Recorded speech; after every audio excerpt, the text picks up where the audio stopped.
आनंद में कभी वचन मत दो। मतलब जब हम ज्यादा खुश होते हैं तो उस समय हमें किसी काम को करने के लिए कसम नहीं खाना चाहिए, क्योंकि आनंद हमारे सोचने की शक्ति को भ्रष्ट कर देता है और यही कसम बाद में हमारे गले की फांस बन जाता है। हम अपने ही कसम में फंस जाते हैं। जो मन को नियंत्रित नहीं करते उनके लिए वह शत्रु के समान कार्य करता है।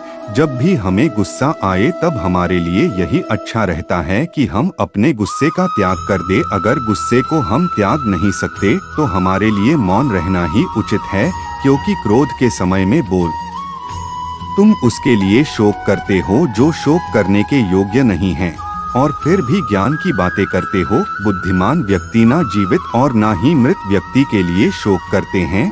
वह सिर्फ मन है जो किसी का मित्र तो किसी का शत्रु होता है। जो अपने कार्य में सफलता पाना चाहते हैं वे भगवान की पूजा करें। जब व्यक्ति अपने कार्य में आनंद प्राप्त कर लेता है तब वह कार्य पूर्ण हो जाता है। मैंने और तुमने कई जन्म लिए हैं लेकिन तुम्हें याद नहीं है। मैंने और तुमने कई जन्म लिए हैं लेकिन तुम्हें याद नहीं है। और सबसे महत्वपूर्ण बात, दुहक में कभी भी हमें फैसला या निर्णय नहीं लेना चाहिए, क्योंकि दुहक हमारा सोचने और समझने की शक्ति को हर लेता है। दुहक हमारे सोचने और समझने की क्षमता को बाधित कर देता है, और जब हम अच्छे से सोच नहीं सकते हैं तो निर्णय लेना मूर्खता के अलावा कुछ नहीं हो सकता। इसलिए दुखी मन से लिए गए निर्णय सदा हमें दुहक ही देते हैं।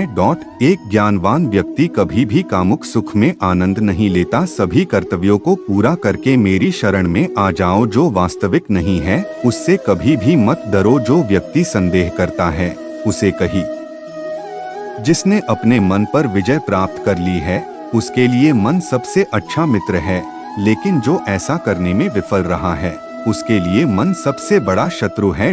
परिवर्तन संसार का नियम है। एक क्षण में तुम करोड़ों के मालिक बन जाते हो, दूसरे क्षण में तुम दरिद्र हो जाते हो। जब कोई व्यक्ति दूसरों के सुख दुख पर ऐसे प्रतिक्रिया करता है जैसे कि वे उसके अपने हो, तो उसने आध्यात्मिक मिलन की उच्चतम स्थिति प्राप्त कर ली है।